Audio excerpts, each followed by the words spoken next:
Absolument. C'est-à-dire qu'elle va terminer 3e ex aequo au pire. À l'issue de cette première manche, et il reste beaucoup de choses à faire. Maintenant, les deux cavaliers qui prennent le départ sont à égalité de points, égalité parfaite, puisqu'ils sont à 0. Steve Gerda, 33 ans, 9e mondial, sa 10e finale Coupe du Monde. Pour l'instant, c'est le pouli d'or de cette compétition, puisqu'il a été 2 fois sur le podium en 2012 et 2013 avec un autre produit de Canaan, c'était Nino Debussonnet. Il a choisi de prendre cette jument qu'il monte simplement depuis 10 mois.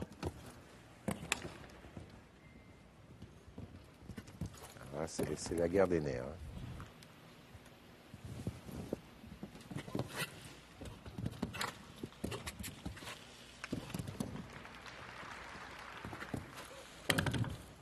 Ouais, ça c'est.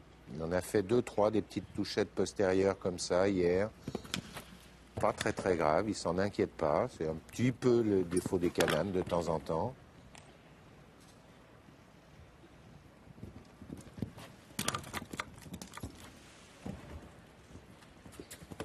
Voilà, on l'a vu vraiment faire un petit peu ce que j'ai préconisé, reprendre tôt pour pouvoir remonter un peu à la fin. Voilà, petite touchette postérieure.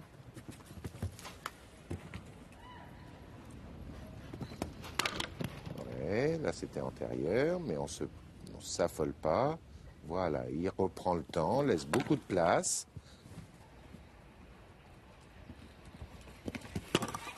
Et c'est passé. Formidable.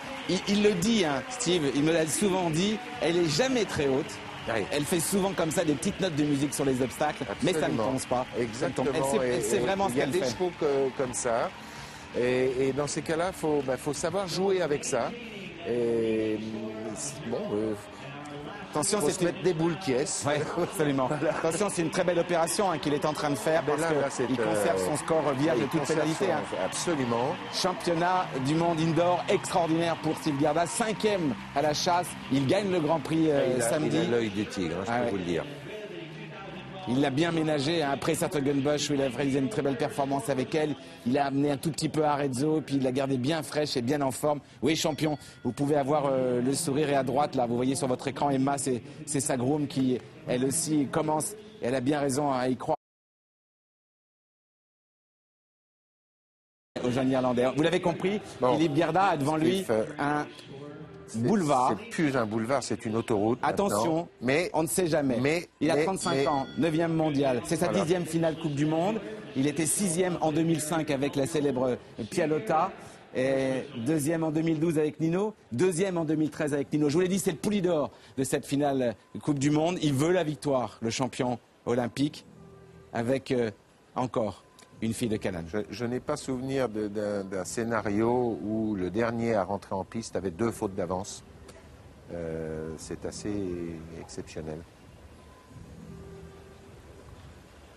C'est dire la difficulté des parcours proposés depuis le début de la semaine. Les Suisses qui nous regardent, n'oubliez pas de respirer.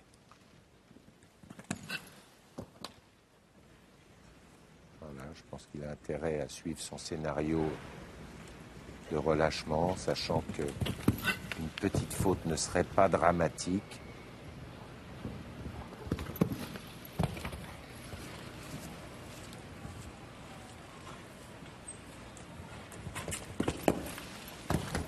C'est magnifiquement fait. Il a le droit encore à 5 points. Oui, il a le Attention, s'il fait 5 points, il y a barrage à 3. Il sera dans le temps. Il sera dans le temps. Donc il a le droit encore à une faute. Mon Dieu, que ça serait dur. Et s'il fait 2 fautes, il y aurait barrage pour mes 2.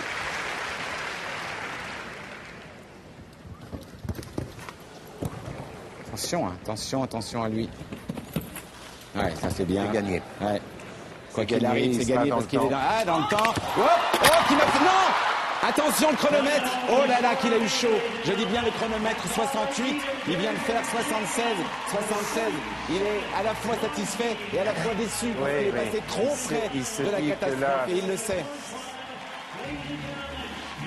Ah ouais, bien joué. Là, voilà, Bien il joué, a l'air champion. de dire, je suis Regardez. désolé de gagner comme ça. Ah ouais, mais mon vieux, c'est ça. Le score, il a été le meilleur, quoi qu'il arrive. Vous vous rendez compte à quoi ça s'est joué? Oh là On est là. passé à quelques dixièmes d'un barrage à 3. Coup de chapeau, évidemment. Non, pas d'un barrage à 3.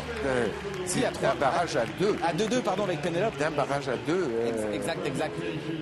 Effectivement, quoique, si, à 9 points, s'il avait Oui, pris oui, du c'est ça. temps. Oui, bien sûr. S'il avait pris du temps, c'était un barrage à 3, vous avez Ouais, raison. Excusez-moi. C'est moi. Oui. En tout cas, quelle finale et quelle. Bon, bravo, on est heureux. Steve. On est vraiment heureux Bravo, pour, Steve. pour Steve. On s'était même dit, nous, en début d'après-midi, il mérite de le gagner. Et puis, si la Française était déjà sur le podium, ça serait fantastique. Quel beau podium. Absolument. D'abord, il y a un point commun entre ces trois cavaliers, le respect du cheval, je crois. Et puis, surtout, l'élégance et le mouvement en avant et l'équitation qu'on aime tous. Et ces champions, quand même. 3 équitations extrêmement modernes, Hervé Godinot. Oui, absolument. Mais aujourd'hui, il n'y a plus d'équitation moderne ou ancienne. Enfin, l'ancienne, C'est vrai. elle ne passe pas. De toute façon, ce qui compte, c'est de faire sans faute. Hein. Donc, absolument. Mais bon, aujourd'hui, l'équitation, c'est un peu comme l'élevage. Tout s'est harmonisé. Là, effectivement. Non, mais c'est incroyable ce qui lui arrive. Ah, mais il lui a Parce demandé que une c'était chaud. distance. Regardez, on voit Thomas Fuchs et son fils Martin qui ont eu très Et très quand peur. il- Ah oui, oui, oui, oui. Quand il... C'est incroyable. Oui, je disais, l'élevage s'est harmonisé. Il y a un élevage maintenant mondial parce que la semence voyage partout dans le monde. Et l'équitation, c'est pareil. Tous ces cavaliers se voient tous les dimanches sur tous les terrains du monde. Donc voilà, bon, on a eu vraiment Regardez, Emma très peur. Sakoum. Très peur. Là, j'aimerais bien entendre l'interview de Steve. On va essayer de le joindre, qui nous répond à chaque fois.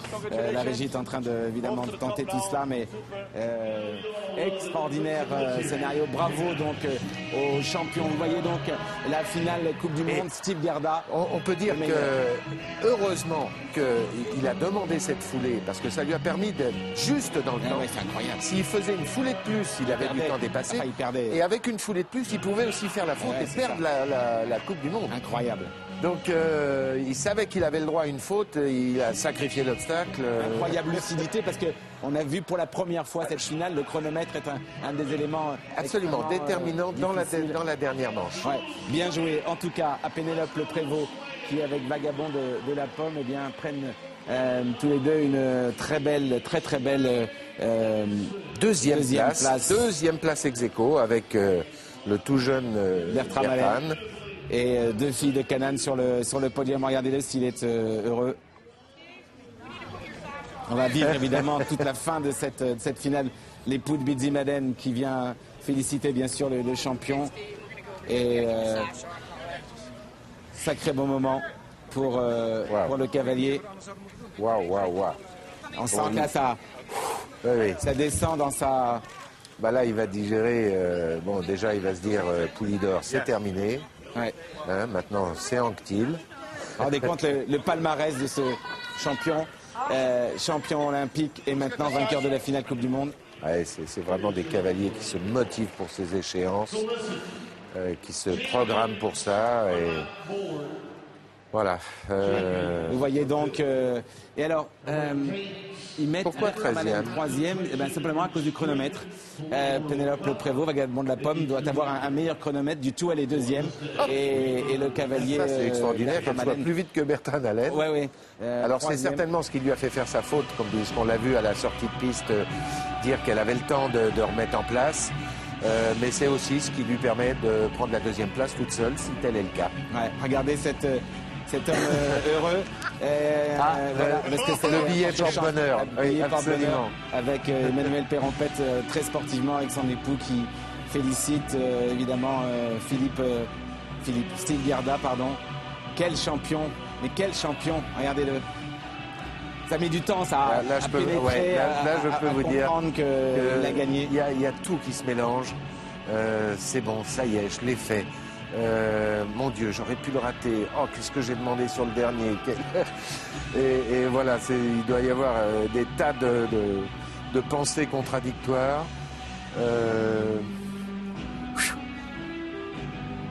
Je pense qu'il va... Je suis pas sûr qu'il dorme bien. Mais en tout cas, les jours suivants, je suis sûr qu'il va être complètement vanné parce que quand la pression redescend, Ça veut dire qu'il y a, c'est ce qu'on appelle la dépression. Aucun cavalier n'est parvenu à faire un double sans faute dans cette dernière journée. Aucun double sans faute. Exactement. Voilà. Exactement. Et du coup, un Pénélope gagne la finale. Enfin, certainement une des finales du monde les plus éprouvantes pour les organismes, pour les chevaux d'abord, et pour les cavaliers aussi. Parce que...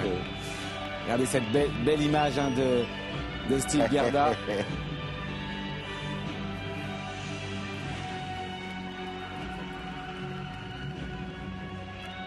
On va essayer de joindre. Steve, ça va être difficile, mais on va essayer de joindre Pénélope. Qui m'envoie un texto en disant que oui, il faut l'appeler maintenant. Ah oui, parce qu'elle va devoir aller à la remise des prix. Avec Pedro qui accompagne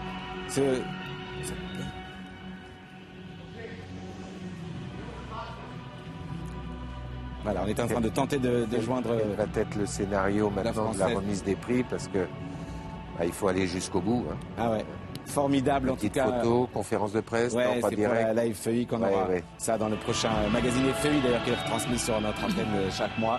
Et on va profiter évidemment de cette remise des prix. On aperçoit dans la pénombre le podium qui s'est mis en place, une petite animation pour faire patienter les spectateurs américains. Absolument. On va dire, bizarre ce chef de piste.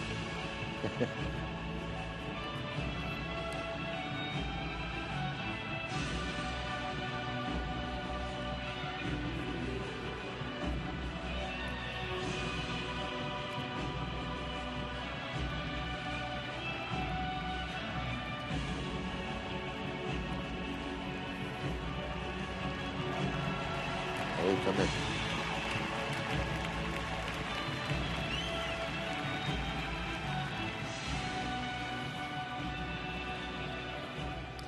En tout cas, quel champion, hein, 33 ans, champion olympique.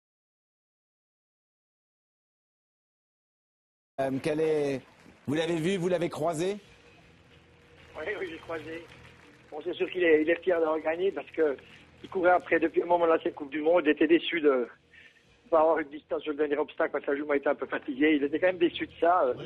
Peut-être son professionnalisme, mais moi je pense qu'il a quand même mérité parce qu'il a été en tête tout le long. Donc la pression est quand même d'autant plus forte. Quand vous êtes devant, quand vous venez depuis derrière, c'est un peu plus simple. Philippe, ce qui est incroyable avec Steve, c'est qu'il a des objectifs comme l'avaient les grands champions comme Pessoa ou Beerboom. Il a une cible et ce qui compte, c'est de tout faire pour cela et de viser juste au cœur. Il ne court pas 50 lièvres à la fois. C'est probablement une des raisons de sa réussite, non? Ben oui, c'est ce que j'essaye d'inculquer aussi partout où je passe. Je leur dis toujours, on doit cibler des choses.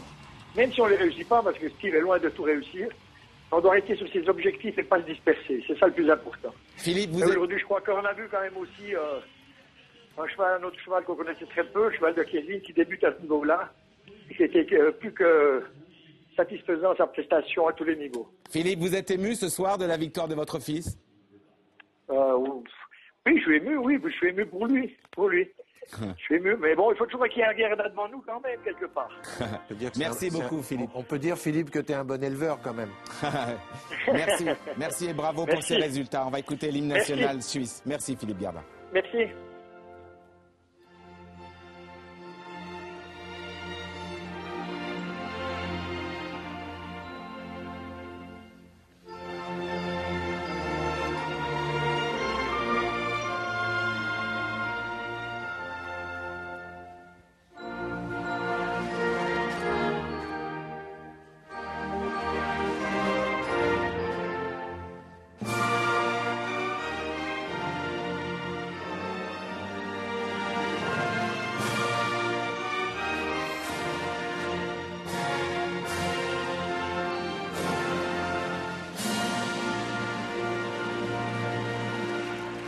L'honneur au vainqueur, évidemment, décidément encore je crois qu'il est un podium pour lui. Il est en train de prendre conscience. Ouais. Là, on voit quand même un petit peu d'émotion. Même s'il est un homme et un athlète pudique, évidemment, là, il laisse venir à lui cette émotion et on le comprend bien. Kevin Stott reste quand même parmi les meilleurs parce qu'il termine quand même dans le top 10 encore malgré les fautes. Exactement. Et Je rejoins Philippe et on l'a commenté en ce sens-là, de voir le cheval qui avait fait 2 très bons parcours de finale par rapport au peu d'expérience. Et voilà, donc c'est prometteur. Mais je rejoins également Philippe quand il dit que ce qu'il essaye d'inculquer à ses cavaliers, c'est le fait de ne pas courir tous les lièvres à la fois. Je pense qu'on peut féliciter également, en plus de Pénélope, Geneviève Maigret, la propriétaire, qui non seulement en tant que propriétaire, mais je pense en tant que gestionnaire aussi de la carrière de ses chevaux, qui est quelqu'un qui connaît bien et qui ne laisse pas faire tout et n'importe quoi, et c'est important. Et coup de chapeau à l'écurie aussi, voilà. De Pénélope, Julie, Séverin, Marine, Charlène et tout le reste de l'équipe. Vincent, François, Paul et les autres. Voilà, non mais c'était vrai que c'est un travail. Non, c'est un travail d'équipe, et le maréchal Ferrand, et l'ostéopathe, et le vétérinaire, bien sûr. Chaque fois derrière une performance, il y a... bon, et bien sûr, les honneurs vont toujours aux cavaliers, mais il faut toujours penser à tous ces petits détails sans lesquels la performance n'existe pas. Et à quelques dixièmes, la France perd quand même la victoire et bien Bruno Bouxot reste le seul. C'était il y a 11 ans à Milan, le meilleur tout simplement sur ce circuit depuis sa création en 1979. Là, il s'en eût fallu de quelques petites secondes, mais c'est comme ça. Un mot évidemment sur les talons Vagabond de la Pomme, qui à mon avis va faire pas mal de saillies cette année, compte tenu des performances qu'il a fait aujourd'hui. Vigo d'Arsouille comme origine, et Sauterelle de la Pomme par Fort Pleasure, hein, qui était une bonne gagnante, je vous l'ai dit, avec Patrice Delaveau. Puis sa grand-mère, la grande gagnante internationale avec Narcotique de Muse, avec Éric Lamaze, bien sûr. Narcotique, pour l'anecdote, grâce au transfert d'Abrion, à 25 produits. Hein. Elle va rapporter 25 produits. Le cheval de Maël Martin, Giovanni de la Pomme, est par Narcotique. J'ai une 7 ans également, dans la très belle origine maternelle, on retrouve Narcotique. Donc, effectivement. Et bravo ici, évidemment au naisseur de ce cheval, le Haras de la Pomme, dans Normandie, un éleveur belge mais installé chez nous dans le Calvados, et qui là aussi se voit regardez sa tronche de la classe là, au Bertrand. Bravo à lui en tout cas. Oui, il n'a pas l'air étonné d'être là. À 19 ans. Et du coup, Mario Deslauriers restera le seul cavalier à remporter cette finale Coupe du Monde à 19 ans. Avec les nuits que nous avons passées d'antenne, on n'en est plus à quelques petites minutes. Alors on va évidemment... Moi, j'établis mes quartiers ici. On va regarder évidemment le tour d'honneur. Quel beau podium. La France aurait signé, évidemment. On pense au Haras des Coudrettes, qui évidemment a été un petit peu déçu. J'espère que ça sera pas... Ce Haras a déjà tellement de victoires. Il n'y a pas de conséquences concernant le cheval de Patrice. Steve Gerda, donc, qui est devant nous, va profiter de cette victoire avec sa jument, Paille de la Roque. On voit un drapeau français, là. Ouais. Et puis, coup de chapeau, c'est peut-être le coup de cœur, l'émotion aussi de ce championnat du monde indoor. C'est Flexible à 19 ans. C'était probablement sa dernière finale Coupe du Monde.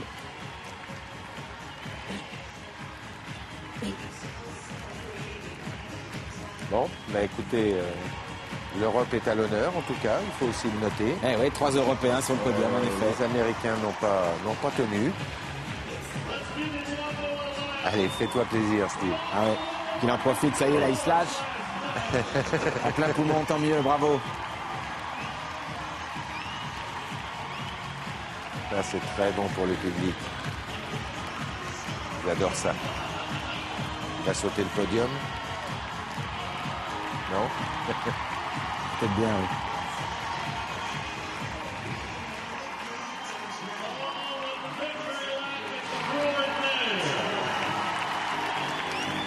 Il y a des photographes de ça. Voilà, c'est la fin de cette finale.